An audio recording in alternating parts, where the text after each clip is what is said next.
반갑습니다. 크리스찬 TV와 비블로스 성경연구소 그리고 기독인문학연구원 함께 만드는 우리 박유미 교수와 함께하는 구약 산책 첫 방송 시작하도록 하겠습니다. 네, 반갑습니다. 그리고 우리 박유미 교수님 옆에 우리 앉아 계시는데요. 제가 잠깐 소개를 드리면 총신대학교에서 박사학위 받으시고 비블로스 성경연구소 소장님이시고요. 중요한 겁니다. 내러티브로 읽는 사사기의 저자이십니다. 우리 반갑습니다, 교수님. 네, 네, 안녕하세요. 반갑습니다. 오늘 우리가 이제 구약의 이야기를 쭉 읽어주실 거잖아요. 우리 이야기로 내러티브로 읽는 사사기네 하실 건데 오늘 우리가 구약 이야기를 어떻게 읽을 것인가에 대한 이야기를 해주실 거잖아요. 네, 어떤 이야기를 해주실 건지.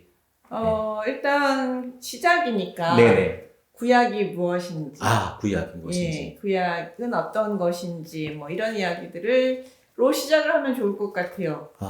구약 우리 같이 그냥 평범한 교회 다니는 사람들은 구약은 39권짜리 책.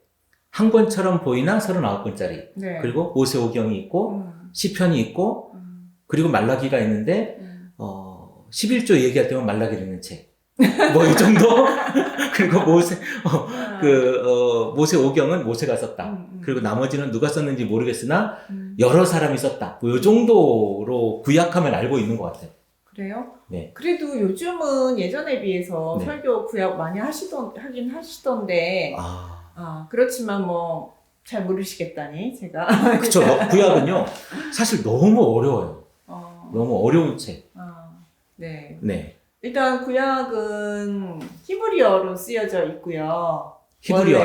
원래가. 네. 그다음에 이제 구약은 조금 전에 말씀하신 모세오경이 있어요. 네. 모세가 썼다고 하는 모세오경. 창세기, 출애굽기, 레위기, 민수기, 신명기. 네. 아마 여러분들이 창세기, 출애굽기 잘 읽다가 레위기 들어가면서 무슨 제사가 이렇게 그쵸, 많느냐 제사. 이러면서 시험에 엄청 들어서 간신히 마음 잡고 읽다가 민수기에서 사람 이름 너무 많이 나와가지고 이제 몇 명이 나와 사람 세는 게 앞뒤로 나와가지고 간신히 또 부여잡고 읽다가 신명기 들어가면서 또 무슨 법이 이렇게 많지 뭐 이러면서 이제 이렇게 읽는 게 오경이고요. 그 다음에 나오는 게 역사서예요. 그러니까 여호수아서부터 에스더서까지. 네. 그러니까 여기는 여호수아서는 이제 전쟁을 통해서 가나안에 들어가는 이야기. 그 다음에 이제 가나안 땅에서 어떻게 살았는지에 대한 이야기. 룻기, 사무엘상하, 열왕기상하, 역대상하까지. 네. 어떻게 살았느냐. 그 다음에 이제 땅에서 쫓겨났다가 돌아온 이야기. 쫓겨났다는 거 포로로 포로로 바벨론 포로로 끌려간 이야기. 그러니까 땅에서 쫓겨난 거죠. 하나님이 쫓아내셔가지고 쫓아냈다가 돌아와서 쓴 이야기가 에스라, 느헤미야 이야기고 에스더는 돌아오지 않은 사람들의 이야기. 그래서 역사가 이제 있고요. 그 다음에 이제 시편이 들어가 있는 시가서. 네네. 시가서는 욥기. 우리가 알고 있는 이야기로 알고 있지만 욥기는 역사 같은 느낌이 있는데 한 사람의 이야기, 역사 이야기 뭐 이런 근데 욥기는 우리가 약간 그 앞에 부분이 이야기고요. 맨 뒤에 부분이 이야기잖아요. 우리는 거기만 알아요. 욥이 고난받는 이야기. 하나님이 욥에게 고난을 사탄의 시험 주자고 해가지고 하나님이 오케이 해가지고 욥이 고난받는 이야기. 그 다음에 나중에 하나님께서 욥에게 칭찬하시고 다시 10배로 갚아주셨다는 이야기. 애도 많이 생기고. 애가 10명이 생기고 그런 이야기가 있는데 그것만 알잖아요. 근데 그 나머지 부분. 나머지 3장부터 그 다음에 39장까지는 전부 시예요. 근데 시인데 토론이에요. 토론을 시의 형식으로 썼어요. 그래서 욥기가 시가서로 들어가요. 근데 여기를 쫙 빼먹고 얘기 안 해요. 우리는 하나님하고 사탄하고 짬짬이를 해가지고 욥을 괴롭힙시다. 그래 한번 괴롭혀봐라. 그리고선 욥이 쫄딱 망했다가 그래도 하나님을 포기하지 않으니 친구들이 와가지고 야 네가 뭔가 잘못했으니까 네가 죄를 지었으니까 그런 거지. 그러다가 욥이 하나님하고 이제 계속 이야기를 하면서 저는 착한 사람입니다. 이렇게 변호하잖아요. 그러다가 나중에 그래 너는 진짜 착하고 믿음을 지켰으니 내가 10배로 재산도 많이 주고 아내도 다시 주고 애도 많이 낳고 부자가 되었더라 뭐 이런 이야기를 알고 있는 거예요. 축복을 엄청 받았더라 뭐 이런 얘기잖아요. 그게 그러니까 그 사이 그러니까 우리는 이야기로 알잖아요. 그쵸. 그러니까 1, 2장은 이야기 맞고 마지막 부분도 이야기가 맞아요. 근데 그 가운데 그게 이제 액자라고 하면은 그 틀은 이야기인데 그 안에 있는 내용물 실제 내용물은 그 시예요. 그리고 그 안에는 욥과 욥의 세 친구의 치열한 싸움이에요. 말싸움. 네가 옳으냐 내가 옳으냐.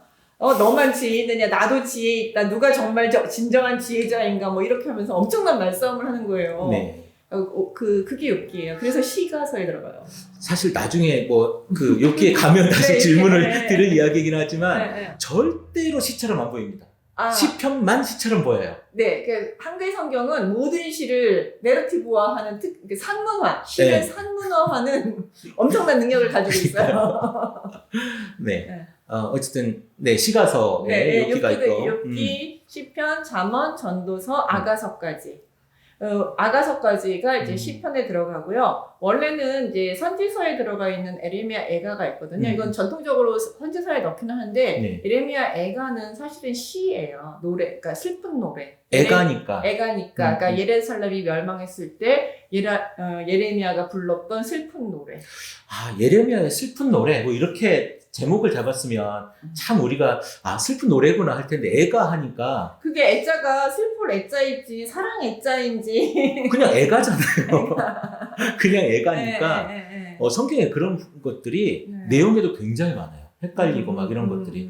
그런 거 이제 알자고 하는 거 아니겠습니까? 그렇죠. 저 이제 질문 주시면 제가 하나씩 이런 것들을 설명해 나가면서 우리가 구약에 대해서 하나씩 알아보는 거죠. 그리고 또 하나. 그리고 나머지 선지서가 있죠. 네, 선지서. 선지서는 이제 이사야부터 시작해서 말라기까지. 이사야는 이제 이스라엘 여기다가 뭐 북이스라엘이 망할 것이다, 남유다가 망할 것이다라는 예언들 쭉 있고 말라기는 이제 돌아왔을 때 다시 정신 차리고 잘하자. 뭐 이제 이런 이야기로 끝나는 것이죠. 그래서 성경이 말라기는 한 BC 400년까지 맨 마지막 성경이라고 볼 수 있어요. 참 그 몇 가지 이제 선지서 이야기하니까 이제 늘 궁금하잖아요, 저는. 네. 선지서에 보면 구분을 또 하잖아요. 대선지서, 소선지서. 그러니까 사람이 큰 사람, 작은 사람이 있는지 아니면 선지자가 대단한 일을 한 건지 아니면 작은 일을 한 건지 어떻게 구분하는 거예요? 그거는? 분량이요. 분량이라고 하면 장수. 그러니까 일단 양이 많으면 아니 너무 웃긴 뭐라고 하지? 뭐라고 할까? 너무 유치한 이 구분 아닙니까? 그렇지만 이제 그 분량이라는 게 단순히 그러니까 일단 물리적 분량을 이야기하는 거고요. 그러니까 그 12선지자라고 우리 이제 요즘은 참 제가 용어를 보죠. 이렇게 좀 수정을 할 필요가 있는 게 소선지자라는 말을 잘 안 써요. 그래요? 요즘을 조금 배운 사람들은 12선지자. 못 배워가지고. 요즘 조금 공부 좀 했다는 사람들은 이제 소선지자란 말 자체가 아까 말대로 너무 그 대선지자와 소선지자로 나눈 것 자체가 약간 이제 문제가 좀 있지 않느냐. 왜 그 사람들도 선지자인데 무슨 메이저가 있고 마이너가 있느냐. 이제 이렇게 하면서 마이너라는 말을 잘 안 쓰고 12선지서라고 이야기를 합니다. 왜냐면 그 소선지서라고 말하는 게 12명의 선지자가 있잖아요. 그래서 요즘은 12선지자라고 얘기를 하고 있고 사실 12선지자의 분량이 전체 분량이 예레미야서와 이사야서 중간 정도의 분량이에요. 12권을 다 합쳐놔도. 그러니까 예레미야가 제일 많아요, 분량적으로. 그 다음에 이사야인데 그 사이쯤 들어가요. 분량으로. 한 50장 정도? 네네네. 그 정도 들어가거든요. 그러니까 이제 그렇게 분량으로 보면 작잖아요. 그래서 이제 그렇게 마이너라고 불렀는데 사실은 하나님이나 사람들 보기에 마이너는 아니죠. 그러니까 내용의 중요도나 이런 거 봤을 때 마이너는 아닌데 그래도 그 신학적인 그 풍부함. 그러니까 이사야 선지자는 이제 우리가 메이저라고 충분히 부를 수 있을 만한 어떤 그런 요소들이 있는데 이사야 선지서를 우리는 뭐라 그러냐면 백과사전이라고 불러요. 신학사전이라고 불러요. 아, 그래요? 그러니까 성경의 모든 그 신학적 이슈들이 이사야서에는 거의 다 있어요. 예수님의 탄생 이야기도 거기. 그렇죠. 예언도. 거기다 구원이니 창조 이야기니 그다음에 이제 미래에 대한 이야기, 비전이라든지 심판, 언약, 그다음에 아브라함의 선택 이런 이야기가 다 있어요. 이사야. 근데 왜 우리는 읽어도 모를까요? 도대체가 어려운.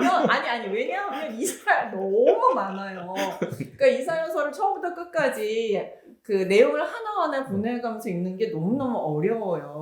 그리고 또 하나는 이사야서는 선지서잖아요. 네네. 그러니까는 딱 머릿속에 그림이 안 그려져요. 왜냐하면 내용이 다 선지서는 약간 내용이 이렇게 중구난방이잖아요.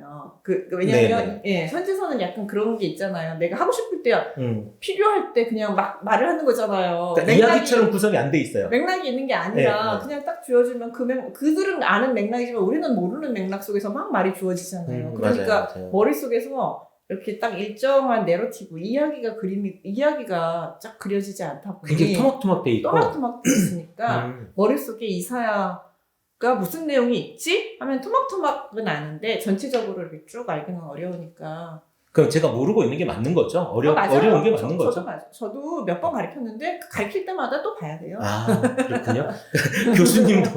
교수님도 어려우면 우리가 어려운 건 맞는 거죠. 머릿속에 한꺼번에 다 들어가지 않아요.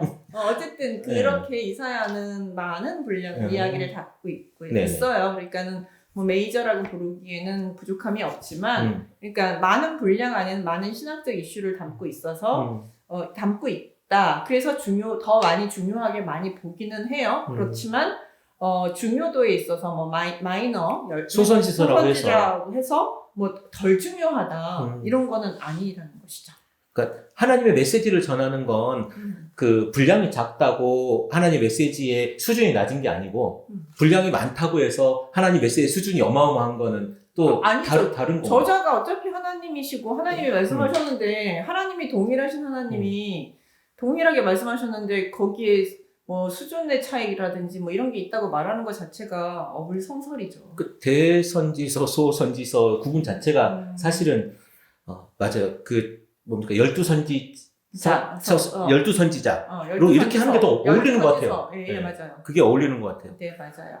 그 구약 성경이 39권이라고 알고 있잖아요. 그렇죠. 근데 원래 39권은 아니잖아요. 예, 원래 그는 에스라 느헤미야, 그러니까 사무엘서 같은 것도 상하로 나누는 게 아니고 상하로 나뉘는 거 있잖아요. 열왕기서 상하, 뭐 역대기 상하 이렇게 상하로 나뉜 거는 일단 이제 뒤에 한 70인경이라든지 그다음에 이제 중세의 번역하면서 라틴어로 번역하면서 임의로 나눈 거고요. 그다음에 또 하나는 에스라 느헤미야는 히브리 성경은 원래는 한 권으로 되어 있어요. 예, 한 권으로 되어 있는데 요거를 제롬이 그 번역을 라틴어로 하면서 둘로 나눠 버렸어요. 제롬은 교부. 그러니까 초대교회 교부거든요. 그 사람이 라틴어로 히브리어에서 라틴어로 성경을 번역을 했어요. 이분이 성경이 만들어진데 굉장히 큰 공헌을 한 사람이죠. 리스트를 만든 사람이니까. 예, 엄청 중요한 사람이죠, 이 사람이. 그리고 이 사람이 번역한 그 라틴 벌게이트라는 표현을 쓰는데 이게 중세 시대에는 그 가장 성스러운 네, 이게 이제 홀리 바이블인 거죠, 그때. 그래서 히에로니무스라고 불려지는 사람 제롬. 네, 맞아요. 네. 그 사람인데 그 사람이 쓴 번역한 라틴어 번역본이 그 중세에는 가장 거룩한 번역이어서 여기 내에서 다른 언어로 번역하는 것이 금지가 됐어요. 그 사람이 바로 그 에스라와 느헤미야를 나눈 거예요. 근데 원래는 한 권이에요. 원래는 한 권인데 그 사람이 나눠가지고 법칙이 돼버렸군요. 네, 그래가지고 그 이후로 번역가들은 전부 다 그냥 에스라하고 느헤미야를 관습적으로 나눠가지고 두 권으로 돼서 지금 39권인데 그렇게 따지면 이제 권수가 많이 줄죠. 상하권도 다 한 권으로 사무엘서, 열왕기서, 역대기서, 그다음에 에스라, 느헤미야서 하나 이렇게 하면은 몇 권이 줄어요? 모두 4권이 줄잖아요. 그쵸. 그러면 35권 정도? 네. 그러니까 사실은 39권이라고 우리가 보고 있는 성경이 39권이라고 우리가 딱 답처럼 되어져 있는데 이것이 답은 아닌 거잖아요. 그렇죠. 네, 답은 아니고 또 캐톨릭 우리도 뭐 큰 범주에서 보면 예수를 믿는 그러니까 캐톨릭 성경은 또 다른 또 뭡니까 외경 위경이 또 구약에 또 포함되어져 있는 또 중간사에 포함되어 있나요? 어쨌든 또 포함되어 신약 말고 네, 포함되어 있는 경우도 있으니까. 예, 그거는 이제 우리가 외경이라고 하는데 39권은 정경이라고 불러요. 그러니까 교회가 공인한 이거는 거룩한 책, 교회의 성스러운 책, 하나님이 우리 교회에 주신 책, 뭐 이런 개념으로 정경이라고 부르면서 그게 39권이에요. 그거는 캐톨릭도 네. 똑같아요. 캐톨릭이나 이제 우리 개신교나 똑같게 정경으로 받아들이는데 캐톨릭에서는 외경이라는 게 있어요. 외경 네. 이제 마카비서라든지 네. 그다음에 뭐 여러 가지 그러니까 중간기 아까 말한 네. 중간기 시대의 역사를 다뤘던 이야기를 몇 권이 있는데 그걸 외경을 같이 성경으로 읽어요. 그래서 그 공동 번역에는 그 외경이 들어가 있어요. 네. 근데 우리는 어떤 입장이냐면 그거는 정경이 아니기 때문에 우리 성경으로 인정할 수는 없다. 그렇지만 인정할 수 없기 때문에 우리 성경에는 아예 들어가 있지도 않죠.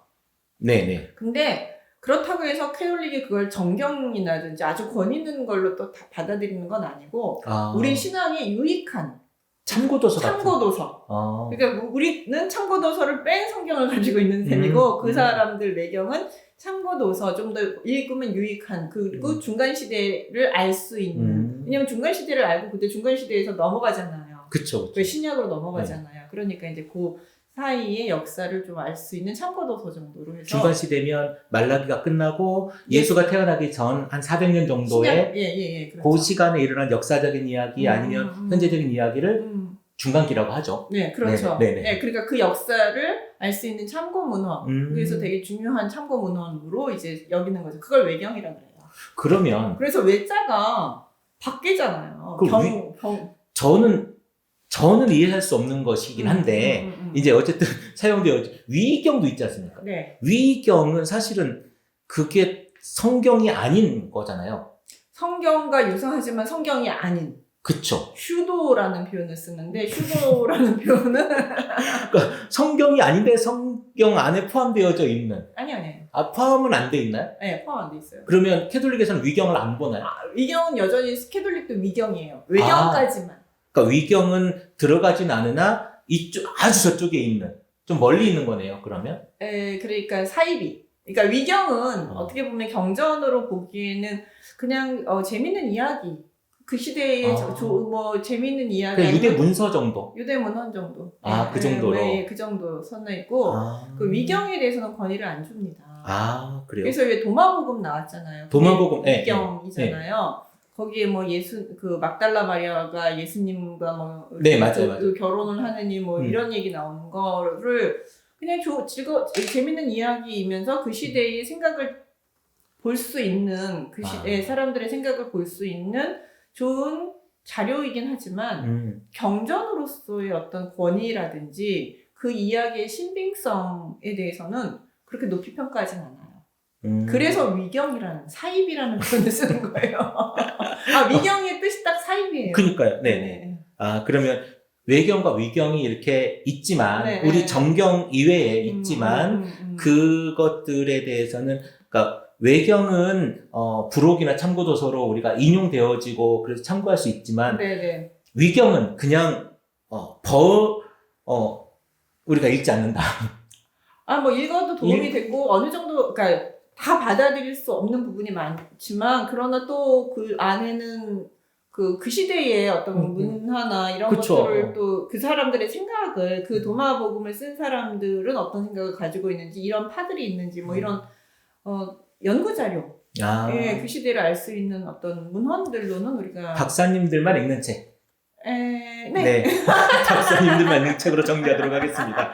우리는 안 읽어도 되는 책. 네, 외경까지는 안 가셔도 됩니다. 외경까지만 참고문헌으로 궁금하면 보셔도 됩니다. 네, 그 정도. 구약성경은 우리가 이제 알고 있지만 39권. 네. 우리한테 있는 지금 우리한테 성경, 있는 영어 성경. 39권. 성경은 39권.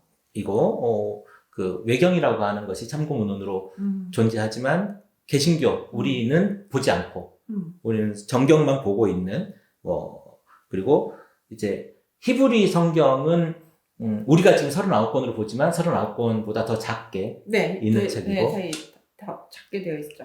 네. 그리고 우리가 성경을 이야기할 때 빼놓을 수 없는 성경이 LXX라고 표현되어지는 septuagint라고 하는 70인경. 네. 70인경이라고 하는 성경이 있지 않습니까? 네. 그거는 뭔가요? 그거는 번역본이에요. 번역본이라는 그거는 히브리어 성경을 에서 헬라어로 번역한 책이에요.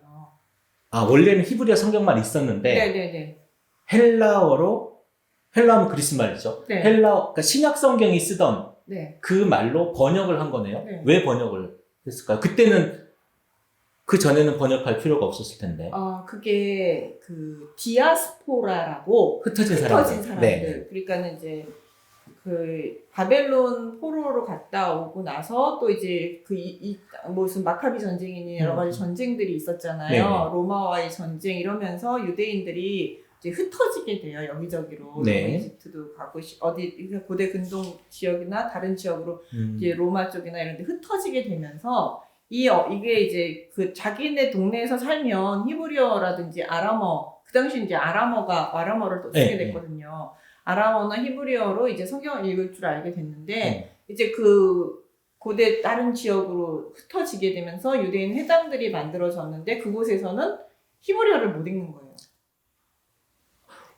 그러니까 유대인 회당들에서 히브리어를 모르는 사람들이 유대인 그 회당에 모여서 말씀을 읽어야 되잖아요. 아, 네. 그러니까 이제 그 사람들을 위해서 이 히브리어 성경을 헬라어로 번역을 한 거예요. 한인 2세들이 한국말 못하는 것처럼. 그렇죠. 아, 그렇죠. 그런 것. 그 사람들을 위해서 훈민정음을 영어로 번역한 거네요. 그렇죠. 아. 네, 그렇게 해서 번역을 한 거예요. 그 사람들. 그래서 이게 BC 200년경에 70인경이 번역이 됩니다. 그러니까 꽤 이른식이에요. 이른식이죠. 네. 성경이 마지막 기록됐다고 보는 게 BC 한 400년 정도라고 보면 BC 200년경 정도에 그 70인경이 번역됐으니까 상당히 그렇게 텀이 많이 길지 않아요. 네. 그러니까 그 사이 이제 흩어졌던 사람들이 이제 흩어진 사람들이 그 70인경을 필요에 의해서 이제 번역을 하게 됐는데 여기에 이제 재밌는 전설이 있잖아요. 70인경이라고 하는데 원래는 각 지파 12지파잖아요. 네네. 12지파에서 12명의 장로들 사람들을 뽑은 거죠. 네. 정확하게는 70이면 각 지파마다 5명씩 해가지고 5명인가요? 몇 명이지? 글쎄 계산 안 됩니다. 일단 6명이죠. 네, 그러니까 해가지고 뽑아가지고 각자 번역을 했는데 딱 모았더니 다 똑같더라 막 이런 전설이 있어요. 저도 들어본 적이 있는 전설. 네. 그런 전설에 따라서 정확하게 72명이 했는데 70이라고 이제 우리가 이제 대충 잡아서 70명. 70인경. 그래서 70인경이라고 이렇게 얘기를 하고 있고요. 이거는 그러니까 헬라어 번역본이고요. 그 다음에 그러면 헬라어만 번역된 게 아니라 탈굼이라고 아람어로도 번역됐어요. 왜냐하면 당시 시대가 아람어가 유행하던 시대잖아요. 네네. 그러니까 당연히 아람어로도 번역이 됐겠죠. 그래서 이게 이제 번역이 된 게 AD 200년경에는 탈굼이라고 해가지고 한 400년 간격이 있네요. 네, 요거는 AD 200년이니까 그 탈굼으로도 번역되고 그 다음에 이제 마지막으로 라틴어로도 번역되고 뭐 시리아도 번역되고 시리악도 있어요. 시리아로 번역되고. 그러니까 그 유대인들이 흩어진 그 지역에서 다 그 히브리어 성경을 다 자신이 살고 있는 지방의 언어로 다 번역을 했죠. 그러면 지금 우리가 한글 성경을 만들기 위해서 참고하는 그 사본들이 그런 사본들인 건가요? 그렇죠. 기본적으로 그런 사본이고 사회사본, 마소라 사본 이런 것들이 이제 더 참고하고 이렇게 해서 만들어진 거겠죠? 예, 그렇죠. 그러니까는 그런 사본들을 다 모아 이제 참조를 해가지고 사실은 지금의 히브리어 성경을 구성을 했어요.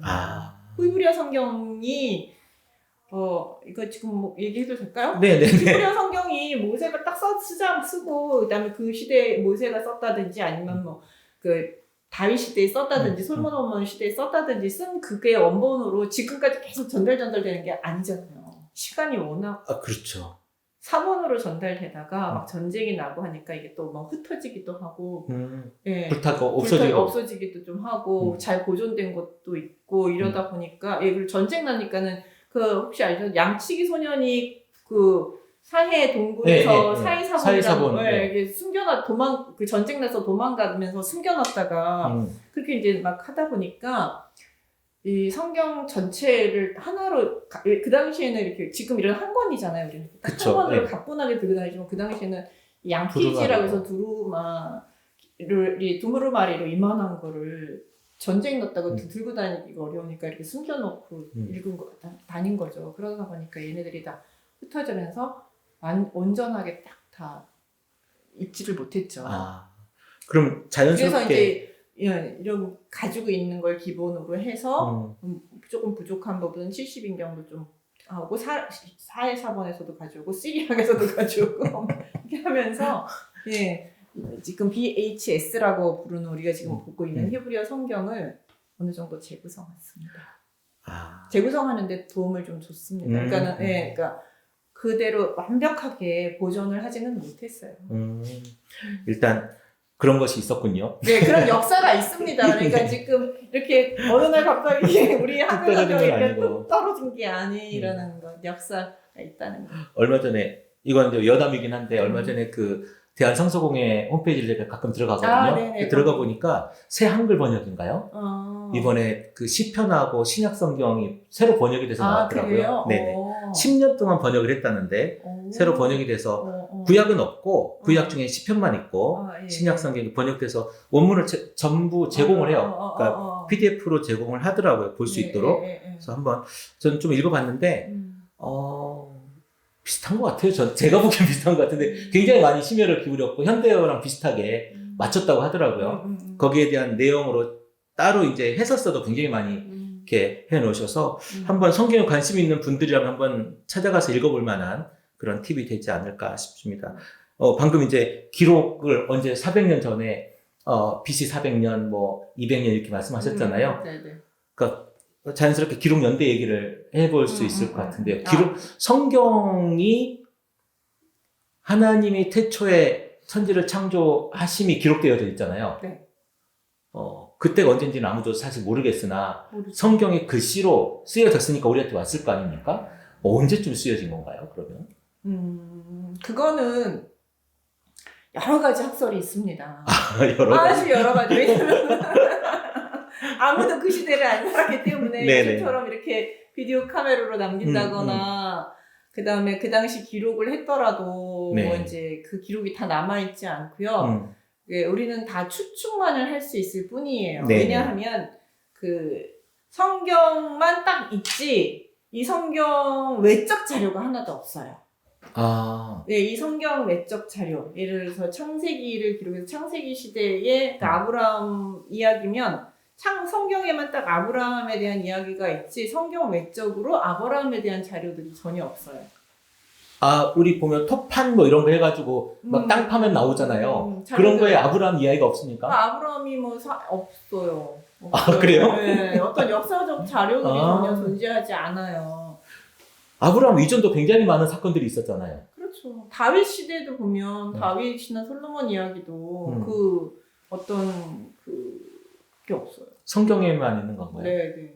그래서 자료들이 많지 않아요. 고고학적 자료들이 많지 않아요. 그러니까 사실은 그 성경 내용을만 가지고 우리는 그 시대나 그다음에 그 분위기들을 많이 그 재구성해낼 수밖에 없는 부분들이 있어요. 고고학적인 발견의 한계가 상당히 많습니다. 워낙 시간이 오래됐기 때문에. 네, 그리고 내적 자료가 없기 때문에. 그래서 우리는 어쩔 수 없이 성경을 가져왔는데 이제 그래서 이제 학설이 많은 거죠. 사실은 첫 번째는 이제 모세가 기록됐다라는 모세오경은 모세가 기록됐다는 모세가 썼다. 네, 모세가 썼다. 썼다라는 것인데 이렇게 되면은 모세가 살았던 시간이 이제 모세가 120세 죽었죠. 그러니까 BC 1440년경에 우리가 이제 출애굽했다. 가장 보수적인 견해로 보면 BC 1440년경에 출애굽을 했다고 보면 한 출애굽하고 광야 시대에 1400년대에 모세가 광야에서 죽기 전에는 썼을 거 아니에요. 그렇겠죠. 네, 썼다면. 썼다면. 네네. 광해에서 썼다면. 네, 광해에서 썼을 거 아니에요. 그러니까 그렇게 되면 이제 BC 1400년 정도부터가 볼 수 있고요. 그 다음에 이제 출애굽을 BC 1200년으로 보는 또 견해가 있죠. 그렇게 되면은, 한 1200년 경으로 쓸 수가 있었겠죠? 모세가 썼다면. 다윗이 역사적이라고 하는 인물이라고 치고, 그때부터 계산해가지고 나오는 연도가 1200년. 그건 1000년. 그건 1000년입니다. 예, 예. 보통 다윗 시대를 1000년이라고 하죠. 예, 예. 다윗 시대는 BC 1000년. 네. 근데 이제 왕정이 갖춰지면서 이제 역사가 기록이 되고, 이제 그다음 이전 역사를 가장 잘 이제 자료를 모아서 잘 기록한 시대가 아마 솔로몬 시대가 아니었을까라고 보통 추측을 하니까 보통 이제 제대로 기록되기 시작한 것은 BC 1000년 정도부터가 아닐까라고 이제 보통 이야기를 하고 있습니다. 그러니까 어떤 형태로 모세의 이야기가 모세 오경이 남아 있었는지는 정확하게는 알 수 없어요. 어쨌든 우리는 모세가 쓴 것을 가지고 그 후대에서 이제 더 잘 정리를 해서 썼다라고 우리가 볼 수 있어요. 그런데 그런 증거들은 신명기를 보면 나타나거든요. 왜냐면 신명기에는 모세가 하는 말이 있고요. 우리 성경에도 이렇게 가로로 되어 있는 가로를 쳤어요. 그래서 이거에 대해서 설명을 해주고 있습니다. 이때는 가데스바는 어쩌고 그 당시는 뭐 어쩌고 저쩌고 이때까지 있더라. 지금은 맞아요. 이거를 이렇게 부르더라. 이러면서 설명을 넣어주잖아요. 네. 그러니까 그거는 그 당시 기록한 당시와 역사가 일어났던 시기와 그 다음에 기록한 시기가 차이가 거죠. 있다라는 거를 그 자체가 성경 자체가 이때까지의 차이가 있는 거죠. 네. 그러니까 기록했던 시대는 예를 들어서 뭐 베델이라고 했을 때 베델이라는 이름을 지금은 아는데 그때 그 당시는 베델이 아니라 이게 이름이 따로 있잖아요. 루스였더라. 이렇게. 맞아요. 네, 루스였다가 베델로 바뀐 거잖아요. 그런데 그때는 루스라고 불렀지만 지금은 베델이라고 부른다라고 하면은 베델이라는 이름만 알고 있는 시절에 썼다라는 거죠. 그러니까 그 안에 분명히 원 자료가 있을 거예요. 모세가 쓰거나 있지만 그것을 후대에 지금 우리가 가지고 있는 성경 자체는 후대에 누가 완성을 했다. 편집자라고 표현하면 좀 그렇지만 어쨌든 완성자 다시 쓴 사람 다시 그거를 첨가하고 그 후대 사람들이 충분히 읽을 수 있게끔 다시 이렇게 정리를 해준 사람이 존재를 하는 거죠. 그리고 모세의 죽음 이야기라든지 모세의 평가 신명기에서 보시면 죽음 이야기라든지 모세에 대한 평가가 있잖아요. 모세 온유하기가 하면서 그 후로도 그 앞으로 뒤로도 없었다 이러면서 이런 얘기 그가 어디에서 죽었다는 이런 얘기는 모세가 쓸 수가 없죠. 이건 죽었다 깨어나도 모세는 못 쓰잖아요. 모세는 능력이 있어서 미리 자기의 죽음이나 이런 것들을 평가까지 다 이렇게 쓰고 죽었을 수도 있지 않습니까? 자기가 낯간지럽게 자기 그런 것까지 그렇게 썼어요. 영웅이니까. 네. 볼 수도 있고. 네네. 상상력은 그러니까 그런 걸 보면 이제 아무리 보수적인 학자라도 그런 그 후대의 편집자가 마지막에 정리를 했다라는 첨언한 것과 그다음에 이렇게 후대 사람들이 볼 수 있게끔 정리를 해준 것 이런 것들에 대해서까지 부인하지는 않습니다.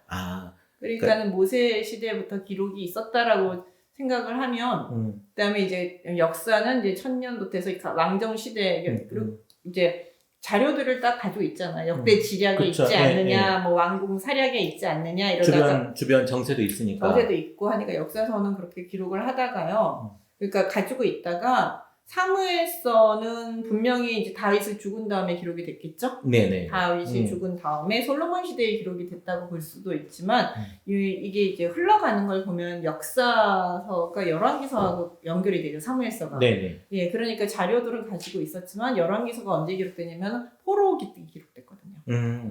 예, 우리가 왜 망했을까? 왜 망했을까? 예, 그 원인을 찾기 위해서 쓴 책이 열왕기서거든요. 네. 근데 이제 사무엘서부터 해서 열왕기서까지가 쭉 연결이 되잖아요. 네. 그러니까 이제 기본적인 자료나 이런 것들이 있었겠지만 최종적으로 쓰여진 거는 포로기 때 정리된 것. 조금 더 한 걸음 더 나가 질문을 드리면 열왕기 상하가 있고 네. 역대 상하가 있잖아요. 네네네. 근데 보면 똑같은 이야기가 두 번 나오는 것 같아요. 네. 똑같은 왕들, 똑같은 네. 이야기 두 번이 나오는데 왜 두 번이 나올까에 궁금함도 있는 거죠. 아, 그렇죠. 네. 굳이 그렇지 않아도 많은 양인데 읽기가 힘든데 그 나중에 이제 두 개나. 열왕기나 역대기 다룰 때 제가 다루겠지만 네네. 오늘은 맛배기로 네, 맛보기로. 네. 기록 연대가 달라요. 아. 우리 그런 거 되게 중요한 거예요. 언제 그래? 썼느냐, 누가 썼느냐. 아. 그러니까 열왕기서는 포로기 때 망한 이스라엘 사람들이 우리는 왜 망했을까라는 왜 망했을까? 라는 관점에서 쭉 봤더니 다 나쁜 왕이었더라. 하나님 보시기에 악한 왕이었더라. 선한 왕이 없더라. 그러니까 이렇게 왕들이 악하니 우리가 망할 수밖에 없었다. 라는 반성적 차원에서 쓴 거라면 역대기는 언제 쓴 거냐면요. 포로기에 돌아와서 포로 후기 공동체가 이제 돌아왔어요. 예루살렘 성전도 지었어요, 다시. 그러는데 우리는 누군가? 돌아온 우리는 여전히 하나님의 백성인가? 하나님은 여전히 우리를 사랑하시는 건가? 우리는 여전히 우리는 아버지 죄 때문에 망했는데 우리는 여전히 아버지 죄 때문에 또 망할 건가? 뭐 이런 자신들의 공동체에 대한 그 정체성 문제를 가지고 있었던 거죠. 돌아온 공동체는 또 그런 문제가 있는 거예요. 그러니까 입장이 다르죠.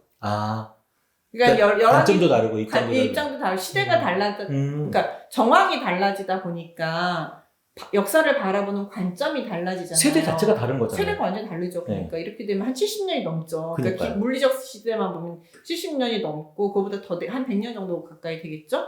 그러니까 그 사람들 입장에서는 관점을 달리 해석을 하면서 자신의 시대에서 다시 역사를 바라보는 거죠. 우리는 여전히 하나님의 백성이다. 나한테 하나님이 필요한가? 라는 생각부터 해서 나는 하나님의 백성인가? 우리 선조들이 잘못한 걸 여전히 나는 죄를 짊어지게 되는 것인가? 뭐 이런 게 그 사람들한테는 질문이었던 거예요. 제가 지금 갑자기 닭살이 확 돋는데 아니 이 사람들이 잡혀가가지고 70년 뭐 이렇게 오래 있었잖아요. 이 사람들 다시 돌아온 거 아닙니까? 근데 사실 70년이면 세대들이 거기에서 한 두세대가 지난 건데 손주 세대들인데 손주 세대들이 이 이스라엘에 대한 할아버지가 끌려왔던 이 이스라엘 땅에 대한 이야기를 그냥 노래로 들었을 수도 있고 그때 노래들이었으니까 근데 전혀 알지도 못하는 거잖아요. 그러니까 전설 속의 호랑이 얘기만 듣고 와가지고 그 자리에서 성전을 짓고 하나님이 나에게 어떤 의미인가를 노래하고 이야기하고 했던 거를 지금 적은 거라는 거예요? 이스라엘 사람들은 다르긴 하군요. 우리는 세대 정체성을 잃었을 것 같은데. 그래서 그 토라 교육이 그만큼 중요했던 거고 그러니까 돌아가라고 했을 때 이거는 이제 에스라서 할 때 얘기 나오는데 너희들은 뭐라고 고레스가 조서를 쓰냐면 너희 하나님 백성인 자는 돌아가라 이렇게 써요. 하나님 백성. 유다인은 돌아가라가 아니라 하나님의 백성인 자는 돌아가라 이렇게 써 있어요. 고레스 조서에. 그러니까 에스라서는 그것도 관점이 있는 거죠. 에스라서의 관점에서는 돌아온 공동체가 하나님의 백성인 거예요. 누가 돌아왔느냐가 되게 중요해요. 돌아온 자들이 참 하나님의 백성인 거고 그 다음에 이제 역대기도 그 관점을 받아들여서 자신들이 하나님의 백성이라는 정체성을 갖는데 그걸 어디서부터 시작하냐면 아담부터 찾아요. 그래서 왜 역대기 1장부터 8장까지가 9장까지가 족보 읽을 수 없습니다. 그거는 성경의 수면제. 저는 레위기가 어렵다라고 사람들이 이야기하지만 사람들은 왜 레위기가 어렵다고 이야기하냐면 이 족보를 안 읽어봐서 그러는 것 같아요. 여기까지 못 간 겁니다. 그래서 레위기가 수많은 난관 중에서 레위기가 1차 난관 1차 난관 또 있어요. 성막 출애굽기 마지막에 성막 그러니까 성경은 어디까지만 딱 재밌냐면 출애굽기 20몇 장까지 시내산에 거기까지만 재밌어요. 그다음에 성막 얘기 있고 황금 송아지 얘기 잠깐 재밌다면 또다시 성막 짓는 얘기는 하니까 재미없어. 어쨌든 우리 그러니까 이제 얘기를 마무리를 하자면 그런 관점에서 이제 기록이 되었기 때문에 똑같은 이야기인데 똑같은 역사를 보더라도 내가 어떤 자리에서 어떤 입장에서 역사를 바라보느냐에 따라서 역사 기록 내용이 조금씩 달라지는 거죠. 그러니까 그러니까 사실 팩트가 달라지는 게 아니라 관점이 달라진 거고 그 팩트를 어떤 관점으로 해석하느냐의 문제인 거예요. 그러니까 성경의 역사는 객관적 역사, 팩트만을 기록한 것이 아니라 그 팩트를 가지고 해석한 역사를 기록한 것이 성경의 역사서예요. 그러니까 해석된 역사라는 거죠. 똑같은 이야기만 보는, 이야기 왜 똑같아가 아니고 전혀 다른 관점을 가지고 다른 해석의 눈으로 봐야 맞는 거네요. 네, 그러니까는 이제 역대기는 열왕기의 관점으로 읽고, 그러니까 역대기는 역대기의 관점으로 우리가 읽어줘야지, 얘네 둘이 다르네? 이제 옛날에 어떻게 봤냐면, 그래서 역대기의 별명은 이 여러 가지가 좀 있지만 그 중에 하나는 그냥 보충서.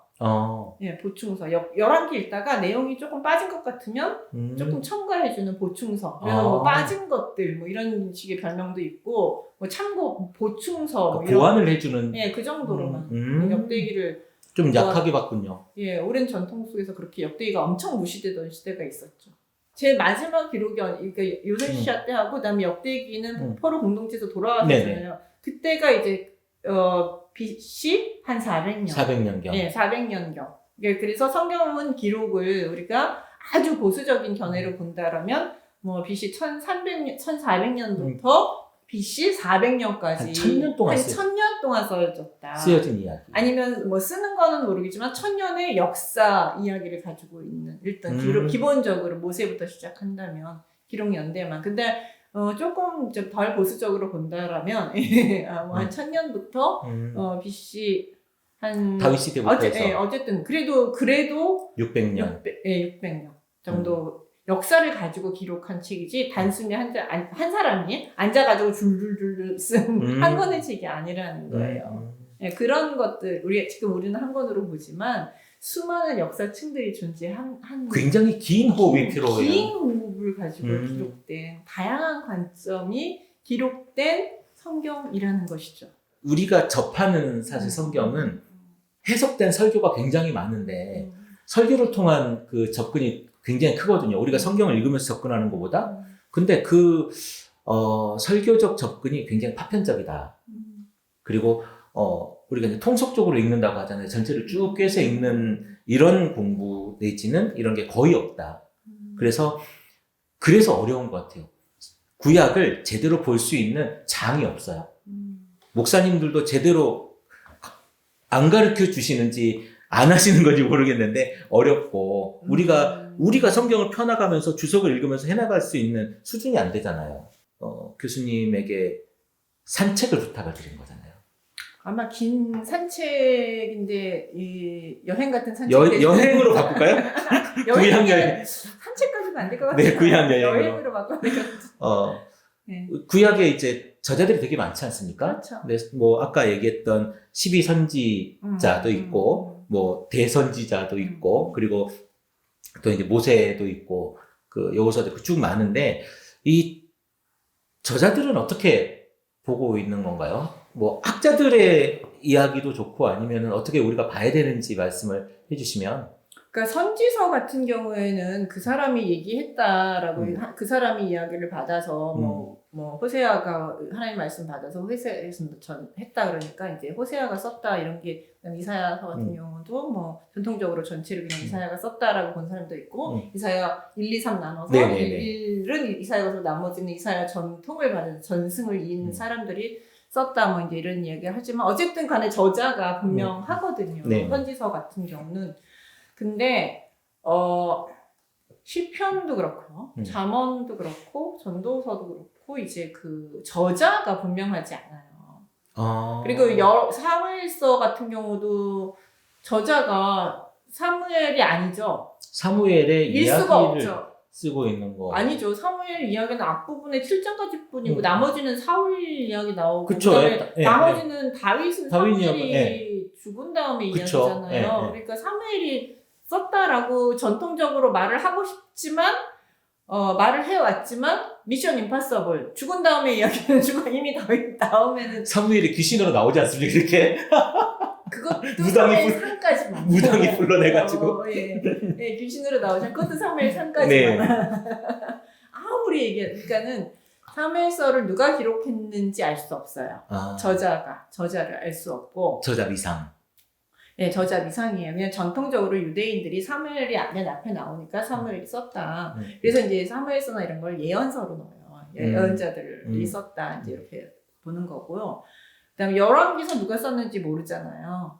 예, 역대기 저자 모르죠. 그다음에 에스라 느헤미야 같은 경우는 저자를 어느 정도 알 수 있죠. 에스라가 등장하고 있는데 그 앞에 부분은 또 에스라가 썼다라고 말하기도 좀 약간 애매한. 에스라가 등장이 7장인가부터 되니까. 느헤미야는 1장부터 내가라는 표현을 썼으니까 느헤미야는 내가 썼다라고 분명히 말할 수 있겠. 느헤미야가 썼다고 말할 수 있겠지만, 그러니까 저자가 드러나는 부분 게 많지가 않고요. 오히려 저자를 알 수 없는 책들이 더 많습니다, 사실은.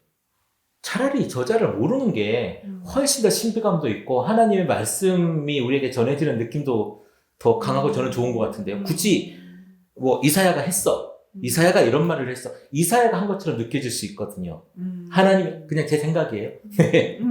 어쨌든 모세를 포함해서 한 27명 정도라고 이야기하는 걸 제가 들었습니다만은 뭐 정확하게는 다 그 구약 성경의 저자들을 지목할 수는 없다라는 말씀이시죠. 예, 예를 들면 사사기도 누가 썼는지 알 수 없잖아요.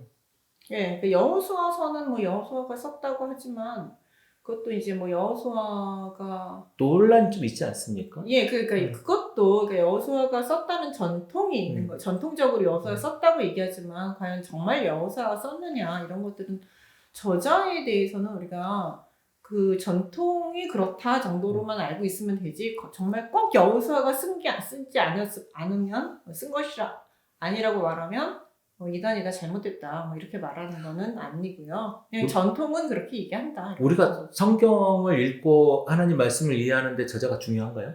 중요한 부분도 있고요. 중요하지 않은 부분도 있죠. 그러니까 개인 저자는 별로 중요하지는 않아요. 여호수아서를 여호수아가 안 썼기 때문에 하나님의 메시지를 우리가 발견할 수 없다. 아, 그런 거 아니죠? 그런 거 아니죠? 아니에요. 몰라도 되는 거잖아요. 네. 여호수아가 아니어도 어쨌든 여호수아에서는 그대로 가치를 갖고. 이건 학자님들, 박사님들만 싸우는 걸로. 아, 박사님들은 안 싸워요. 어차피 다 모른다고 생각을 해요. 박사님들의 논문에서만 싸우는 걸로 하고 우리는 여호수아가 썼다는 건 그냥 성경 교회의 전통. 전통으로 네, 그냥 그냥 그렇게 알고 있겠습니다. 예, 제가 전통이라고만 얘기하는 건 학문적인 게 아니라 전통이라는 거죠. 그러니까 학자들은 그런 거 가지고 안 싸워요. 네. 싸울 필요가 없어요. 그러면 이제 여기에서 이것이 어쨌든 문자로 기록되어졌으니까 우리도 문자로 보고 있는 건데 그 문자 어떤 언어로 쓰여졌는지. 예, 구약 성경은 히브리어로 대부분 쓰여져 있고요. 히브리어로. 히브리어는 이제 그 고대 근동의 언어 중에 하나예요. 세머라고 하는데 고대 근동의 세머 중에 하나인 거고요.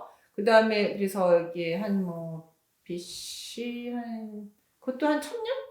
네. 1200년에서 1000년 뭐 이때쯤 만들어진 거. 그래서 이제 우리가 기록을 히브리어로 기록한 것은 한 BC 1000년경부터가 아닌가 뭐 이런 얘기를 하는 거고요. 그 다음에 이제 다니엘서나 그 다음에 에스라, 느헤미야서에 보시면 아람어가 나와요. 네. 아람어는 굉장히 후대 아닙니까? 후대죠. 후대. 이제 그러니까 그 페니키아어가 그 히브리어로 발전하고 한쪽에서는 그 아람어로 발전을 나중에 후대 언어거든요. 근데 왜 후대냐면 그 페르시아가 그 아람어를 공용어로 썼어요. 네. 근데 그 에스라 느헤미야 다니엘서 에스라 느헤미야의 배경이 페르시아 그다음에 그 전에 바벨론 페르시아 이렇게 됐잖아요. 그러니까 그때의 언어가 그대로 기록이 되어 있는 거예요. 성경에. 그 시대의 언어. 특히 이제 에스라 같은 경우는 그 페르시아 왕하고 주고받았던 편지 부분이 아람어로 기록되어 있어요. 그러니까 왕에게 아람어로 편지를 쓰고 공용어니까. 그다음에 이제 그 편지를 받을 때도 아람어 편지를 받은 거죠. 그러니까 그걸 그대로 역사적인 어떤 역사성을 증명하기 위해서 그대로 아람어로 기록을 해놓은 거예요. 독특하죠. 그런 부분이 있어서. 그 부분만 이렇게. 네. 다른 데는 다 히브리어로 쓰다가 편지 부분만 딱 아람어로 쓰는데 아람어는 히브리어하고 사촌지간이에요. 그래서 상당히 비슷해요.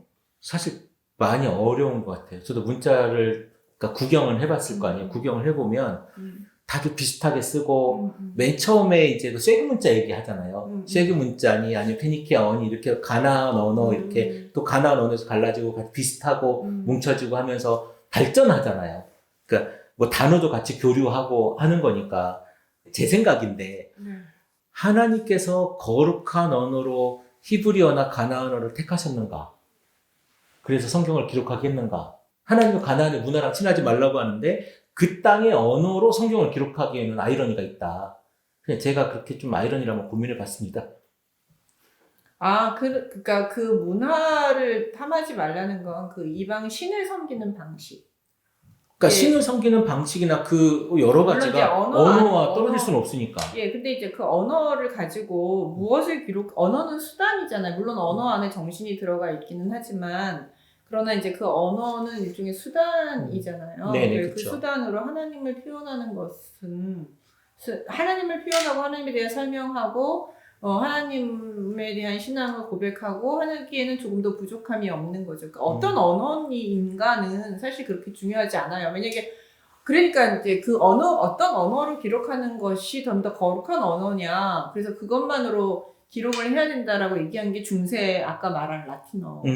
거룩한 라틴어로만이 성경을 기록해야 한다라고 규정해서 다른 언어로 번역하는 것을 그 이단시 해가지고 그 그 성경 번역자, 영어로 성경을 번역한 그 사람이 있는데 그 사람은 그냥 영어로 번역을 했다고 해서 이단시를 됐어요. 그러다가 죽었는데 나중에 부관 참시를 당해요. 부관 참시는 뭔지 알죠? 관을 꺼내가지고 다시 죽는 그런 수모를 겪어요. 그러니까 루터가 종교개혁 때 독일어로 성경을 번역하잖아요. 그게 엄청나게 이단스러운 일이에요. 캐톨릭 입장에서 봤을 때는. 그렇지만 루터 입장에서는 종교개혁 시에 반드시 성경을 독일어로 그러니까 일반 사람들이 읽을 수 있는 언어로 번역해야 되는 이유는 성경을 제대로 읽어야지만 신학을 제대로 알 수 있고 믿음을 제대로 알 수 있다라는 확고한 신념 때문에. 그래서 솔라 스크립투라, 오직 성경으로라고 외쳤을 때 모든 사람의 그리고 만인 제사장. 모든 사람이 하나님 앞에 나갈 수 있고 모든 사람이 성경을 읽을 수 있고 또 하나님 앞에 성경을 읽고 신앙 고백을 할 수 있다. 이런 정신들이 들어가는데 이러려면 모든 사람이 성경을 읽을 수 있어야 되잖아요. 그럼 모든 사람이 읽을 수 있는 언어로 성경이 번역이 되는 거죠. 그러니까 그래서 이제 번역을 대중언어로. 대중언어로 번역. 그래서 그 언어도 그 대중언어로 번역을 했잖아요. 그러니까 이제 우리나라도 번역할 때 그 한문으로 그 상류층 언어로 번역할 것인가 한글로 그 대중언어로 민중의 언어로 번역할 것인가 그 선교사들이 고민을 했다고 그러더라고요. 우리나라 언어로 번역할 때도. 근데 이제 그때도 선교사들이 상류층의 한자어가 아닌 그 대중의 한글어로 번역하자라고 해서 왜냐면 대중들이 읽어야 되니까 그래서 한글로 번역을 한 거예요. 그러니까 그러니까 어떤 언어인가는 중요하지 않아요. 어떤 언어로도 성경은 본래의 의미를 충분히 전달할 수 있어요. 하나님의 의미를 충분히 전달할 수 있고 오직 라틴어만 거룩한 언어라는 건 존재하지 않는다는 거죠. 그러니까 그런 의미에 있어서 그렇게 되면 히브리어만 거룩하면 다른 언어로 번역하면 안 되는 거죠. 진짜 그 생각을 하면. 제가 이건 무슨 에피소드인데 제가 아는 캐톨릭 신부님은 불과 몇 년 전이에요. 한 10년 안쪽 이야기예요. 성당의 찬송가를 라틴어로 다시 부르겠다고 하시는 분을 제가 들은 적이 있습니다. 다시. 그러니까 그러니까 그런 분들이 예전에 라틴어만이 거룩한 언어다. 아니 로마가 거룩한 나라예요? 아니잖아요. 그 저한테 화를 냈습니까? 아니 그런 그러니까 로마도 거룩하지 않았잖아요. 그러니까 이제 그런 아이러니 그러니까 아이러니가 있다라 하더라도 가나안어를 왜 사용했느냐 히브리어 그쵸. 똑같잖아요. 왜 로마어를 성경을 가지고 수단이다 썼느냐 똑같은 거죠. 수단이죠. 그 시대에 모든 사람이 읽을 수 있는 언어, 가장 통용돼서 모든 사람에게 전달하기 쉬운 언어로 성경을 기록하는 것이 성경 기록의 원칙이라는 거죠. 그래서 신약 성경도 고급 헬라어가 아닌 코이네라는 민중 헬라어로 기록을 한 거죠. 모든 사람이 읽을 수 있다고 위해서. 그래서 코인에는 민중 헬라어예요. 고급 헬라어가 아니라. 맞아요. 우리 그 헬라어 교본에 코인의 헬라어라고 써 있었어요. 맞아요. 네. 대학교 1학년 때 생각이 나네요. 네, 어쨌든 그렇군요. 그러면 우리 길게 오긴 했는데요. 한 가지만 더 하면 그때 지리 역사적 배경에 대한 이야기 간단하게 해주시면 성경이 쓰여졌을 때 예. 성경이 쓰여진 시대에 이스라엘의 지리적 배경만 좀 아시면 될 것 같아요.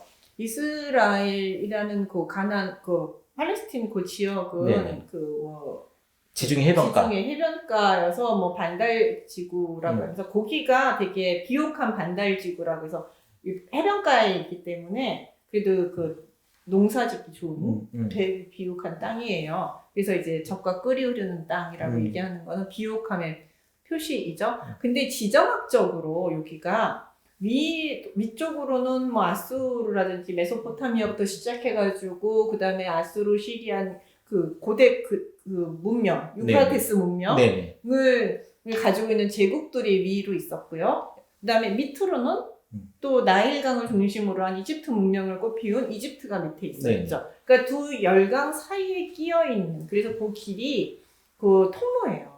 전쟁길이죠.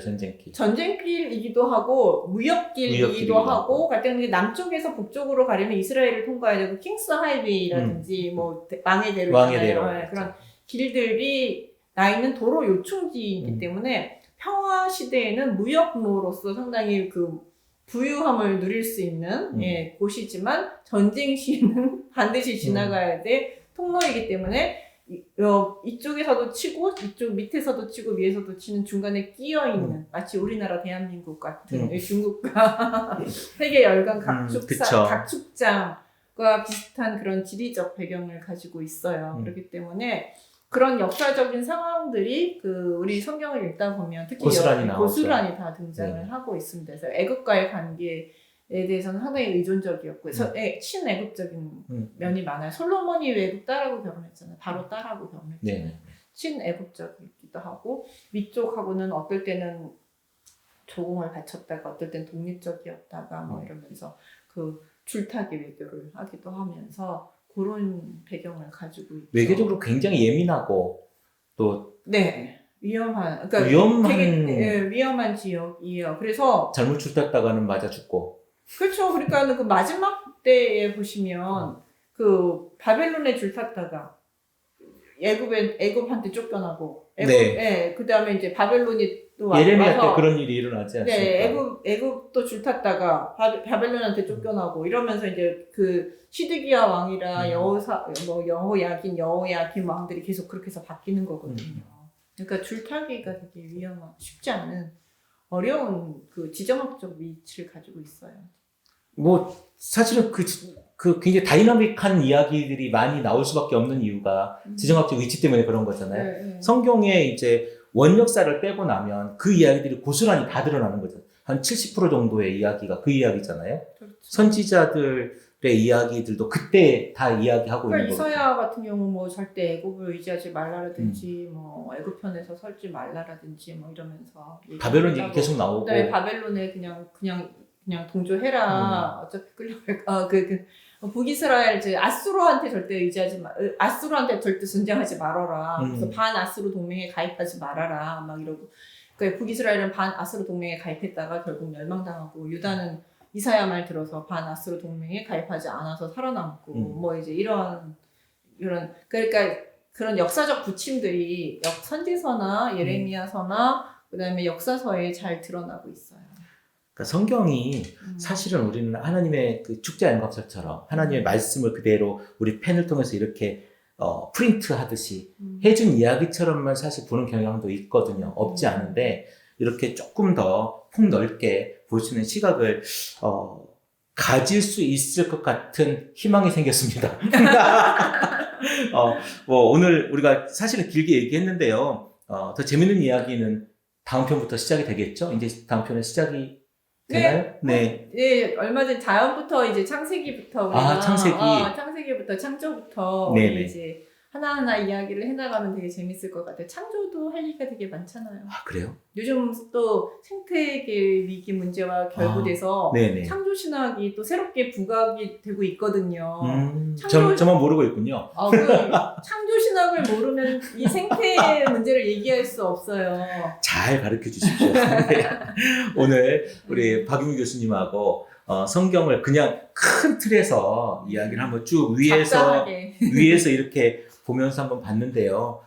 아직도 못한 이야기 너무 많죠. 너무 많은데 앞으로 천천히 여행하면서 긴 여행 천천히 제목을 바꾸도록 하겠습니다. 박유미 교수와 함께 가는 구외한 여행으로 바꾸겠습니다. 네, 교수님 오늘 너무 수고하셨고요. 너무 감사했습니다. 다음 시간에 또 뵙겠습니다. 네, 수고하셨습니다. 네. 다음에 뵙겠습니다.